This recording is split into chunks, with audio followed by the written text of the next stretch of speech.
strategy number 4, and this is one of my favorites. This is what I used with the lawyer who said that he didn't like to do the exotic stuff. So I had to go do this strategy so that I could start getting some more deals done in my little old closed-minded city, and then metaphorically twist his arm into closing my deal and doing exotic stuff, because I am who I am, and I took action, and I had faith. I had reasonable expectation that I would reach my goal, because I know that all of it has already worked. It has already worked. It doesn't matter what the result is. It doesn't, because if I don't get the result that I wanted, well, that just means that God knew that I wasn't ready, and he needed to help me by making me go through some hard things to work on me, so that the next time around it'd work for me. For real talk. Now, the secret to owning a house without owning a house. Land contract. Here's the definition. A real estate installment selling arrangement whereby the buyer may use, occupy, and enjoy property, but no deed is given by the seller. So no title passes until all or a specified part of the sale price has been paid. It's the same as a contract for deed, an installment land contract, and all them other one, a land contract, agreement for deed, all that good stuff. So this is what it looks like, guys. We got a seller with his hands in his hair. Who's that with their thumb up and that go-getter sticker on their laptop? Is that Clyde? Clyde, boy, you look good in yellow. Yellow's a good color on you, my brother. I like it. Hold on.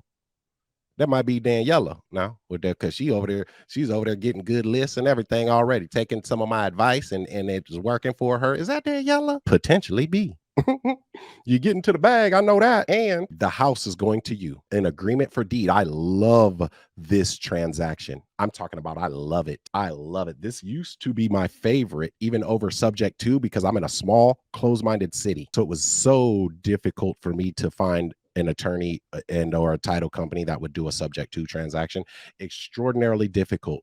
I mean, really hard, like super duper. I had to, Shafta knows the story because Shafta's watched damn near all of my videos. So she heard how I got a title company when I did my very first interview. I had to come up with some creative shit too, man, and excuse my French, but I did. So my favorite transaction was this. This is the best transaction that you can do. I know a colleague of mine who has gotten rich off of agreement for deeds. Rich, never done a subject to, never done any other transaction except an agreement for deed for like the 35 houses that he owns. It's beautiful. It's just like buying a car. So what happens is the seller keeps the deed in their name. They keep the mortgage in their name. Okay. But all of the right, all of them, except for that deed and the title. I mean, it's like, it's not nothing. It's just paper, guys. As long as you have the house and control of it, who cares about the paper? Really? Think about it. Just think about that. So then we got the rights. We got the key to the house. We got the contract. And this is what I love about an agreement for deed. With an agreement for deed, that's on public record. So you got it on public record. It says deed holder, and then it's got contract holder. So it's got the owner, and then it'll have me as the contract holder on public record.